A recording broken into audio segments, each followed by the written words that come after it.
Welcome back to Tell Me More Stories Told This podcast. Today, we're diving into a story that I think really captivated the world. The murder of Meredith Kercher in Perugia, Italy. It's a case um, filled with twists and turns. You'll be questioning everything. Yeah, it's a case that really highlights how a seemingly ordinary study abroad experience, can turn into a nightmare. And I think that's part of why it really gripped the public because a lot of people can relate to that.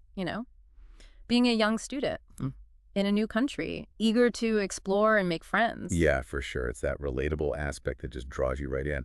And so Meredith Kercher, she was a 21-year-old British student. She was studying European politics and Italian at the University of Perugia. Can you imagine? Studying abroad in Italy. Oh, absolutely. This country rich in history and culture. And Perugia itself was a very popular destination for international students, so it created this really kind of vibrant and diverse community, which makes the events that unfolded all the more shocking. Yeah. So on November 1st, 2007, Meredith was found murdered in her apartment on Via della Pergola, which she shared with other students. The scene was chaotic. A locked bedroom door, blood in the bathroom, a broken window. Initially, it was thought to be a burglary gone wrong. Right. And the lead investigator, Monica Napoleoni, she had to sift through a lot of conflicting evidence. One of the first breakthroughs came with the discovery of fingerprints and DNA at the crime scene.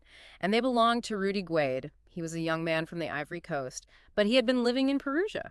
Now, Guede, he had a kind of complicated past, right? He'd been adopted by a wealthy family in Perugia, but also had a history of petty crimes. So his presence at the crime scene immediately made him a prime suspect. But his account of what happened that night kept changing. Yeah, and those inconsistencies, those were a major red flag for investigators. Guede was eventually tried separately from other potential suspects, and he was found guilty of sexual assault and murder. He was sentenced to 16 years, but was released in 2021 after serving 13. Now, while Guede's conviction was a major development, it didn't fully explain the complexities of the case. Investigators were starting to uncover information that pointed in other directions. Okay, so before we get to that, if you're enjoying this deep dive into the Meredith Kercher case, make sure you hit that subscribe button to catch all our future episodes. We've got some really captivating stories lined up that you won't want to miss. Now, shifting our focus to the other individuals who became central to this case, we have Amanda Knox, Meredith's American roommate, and Raffaele Sollecito, Knox's Italian boyfriend at the time. They quickly came under scrutiny, facing intense pressure from investigators and an ever-growing media presence. Yeah, the media attention surrounding Amanda Knox, in particular, was relentless. She was portrayed in conflicting ways, sometimes as a victim caught in a horrible situation, other times as a potential suspect with a dark side. And this media frenzy undoubtedly played a role in shaping public opinion about the case, sometimes even before all the facts were established. You have to remember. This investigation was unfolding in the early days of social media, and the rapid spread of information, sometimes misinformation, created this incredibly charged atmosphere. So what was it about Knox and Sollecito that made them persons of interest? Their alibis didn't quite add up, and Knox's behavior in the aftermath of the murder was described as strange by some, and that fueled suspicions. Yeah, but it's crucial to remember that behavior alone is not evidence. But coupled with other inconsistencies, it did lead to their arrest. However, as the investigation progressed, the forensic evidence used against them came under intense scrutiny. Okay, so we've got Guede convicted, Knox and Sollecito under arrest, and questions swirling about the forensic evidence. What happened next? Well, this is where the Italian legal system, known for its complexity and multiple levels of appeal, really takes center stage. It's quite different from the legal systems in the UK or the US. And this difference played a significant role in how the case unfolded. Okay, so let's talk about those differences then, because I think that's crucial for understanding everything that happened next. What should we know about the Italian legal system? Okay, well, in Italy, the highest court is the Corte di Cassazione, which acts as the final court of appeal. If they overturn a verdict from a lower court, they have to outline the specific legal principles that were violated, often requiring a retrial. But if they uphold a guilty verdict, that's the end of the line. The case is closed. So it's a system that allows for a lot of back and forth, which, as you'll see, is exactly what happened in the Meredith Kercher case. And this is where things take a turn that you might not expect.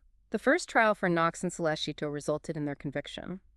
Knox received a 26-year sentence, while Sollecito was given 25 years. It seemed like a resolution, but it was just the beginning of a long and complicated legal battle. You mentioned earlier that the forensic evidence came under scrutiny. Can you elaborate on that? What were some of the issues raised? Yes, so there were several points of contention. Independent forensic experts were brought in to review the handling of evidence, and they highlighted a number of errors in how the evidence was collected and analyzed. So are you saying that potential contamination or mishandling of evidence could have affected the outcome of the first trial? It's certainly possible. One of the most glaring examples involved the alleged murder weapon, a kitchen knife found in Sollecito's apartment. It was presented by the prosecution as the knife used to kill Meredith, but it didn't contain any traces of her DNA. Wow, that seems like a major contradiction. If the knife was indeed used in the attack, wouldn't you expect to find Meredith's DNA on it? Logically, yes. The lack of Meredith's DNA on the alleged murder weapon was a serious blow to the prosecution's case. It raised significant doubts about the reliability of the forensic evidence as a whole. It sounds like the defense team had some strong arguments to make during the appeal process. Do those concerns about the forensic evidence play a role in the subsequent acquittals? Absolutely. Those concerns combined with issues related to witness testimony and the timeline of events led to Knox and Sollecito being acquitted in their second trial in 2011. So they were free to go. The case was closed.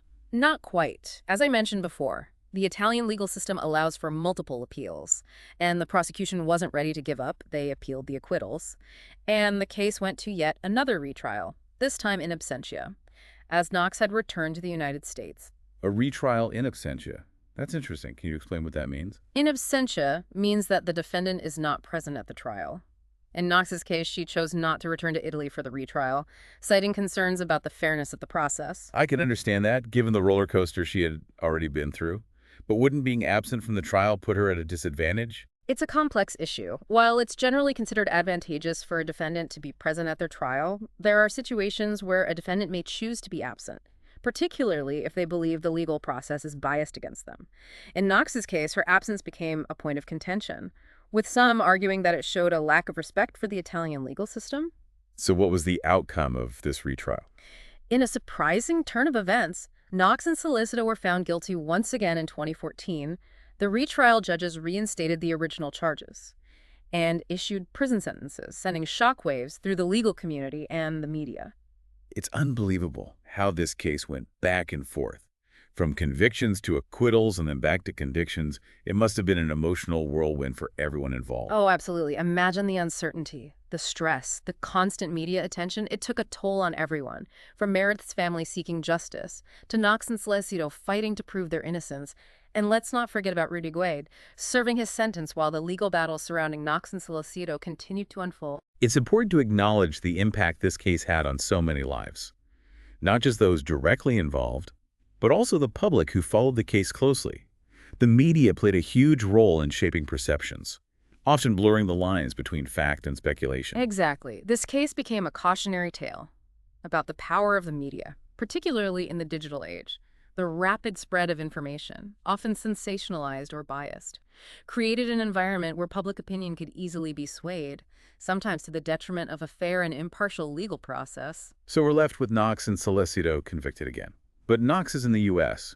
Was that the end of the legal saga? Not quite. The final chapter of this story took place in 2015, when the Italian Supreme Court, the highest court in the land, stepped in once more. Their decision would be definitive, closing the book on this years-long legal battle. This is it, the moment of truth. What did the Supreme Court decide? The Supreme Court definitively overturned the convictions of Knox and Sollecito, citing insufficient evidence and procedural errors in the previous trials. They declared that both were innocent of the charges against them. This ruling finally brought an end to the Meredith Kercher case, 8 years after it began. 8 years.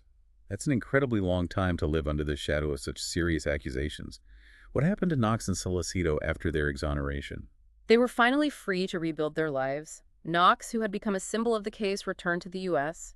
and became an advocate for criminal justice reform, sharing her story and speaking out against wrongful convictions. Sollecito, who had remained largely out of the public eye, also worked to rebuild his life. The Meredith Kercher case is a story that continues to fascinate and provoke discussion even today. It's a reminder of the complexities of legal systems, the power of the media, and the human cost of such a tragedy. Yeah, it's a story that raises profound questions about guilt, innocence, and the pursuit of justice in a world where perception can sometimes be more powerful than facts. Yeah, it really does. It leaves you with just so many questions, even with the final verdict. There are still those lingering doubts and debates about what truly happened that night in Perugia. Yeah, and that's the nature of complex cases like this, you Yeah. know? There are rarely easy answers or clear-cut resolutions. And in this case, the media attention and public scrutiny just amplified those uncertainties. We've talked a lot about the legal proceedings and the role of the media. But at the heart of this story is Meredith Kercher, a young woman whose life was tragically cut short. It's important to remember her and the impact this had on her family and loved ones. Absolutely. Meredith's story serves as a reminder of the human cost of crime. Amidst the legal battles and media frenzy, it's easy to lose sight of the fact that a young woman with dreams and aspirations was brutally murdered, and her family's tireless pursuit of justice. You know, that deserves recognition. Yeah, it's a reminder that behind every headline, behind every courtroom drama, there are real people grappling with unimaginable grief and loss. And it highlights the importance of responsible reporting and the ethical considerations that should guide media coverage, especially in high-profile cases where emotions run high. So before we wrap up, did you come across any details during your research that you found particularly interesting or surprising? Yeah, there's one detail that stands out. It's not directly related to the crime itself, but it offers a glimpse into Rudy Guede's life after his conviction, while serving his sentence. Guede began working towards a master's degree in historical sciences. He was even granted day release to attend classes at the University of Rome. That's an unexpected turn of events. It's not something you often hear about, a convicted murderer pursuing higher education. Yeah, it speaks to a desire for rehabilitation and personal growth, even within the confines of prison. It's a reminder that people are complex Yeah. and capable of change, even after committing terrible acts. The Meredith Kercher case. It's a story that will likely continue to be analyzed and debated for years to come. It's a story with no easy answers. But it forces us to confront important questions about justice, the media, and the complexities of the human experience. It reminds us to approach such cases with a critical eye, to question assumptions, and to strive for a deeper understanding of the events and the people involved. Well, listeners, that brings us to the end of our deep dive into the Meredith Kercher case. We hope you found this exploration insightful and thought-provoking.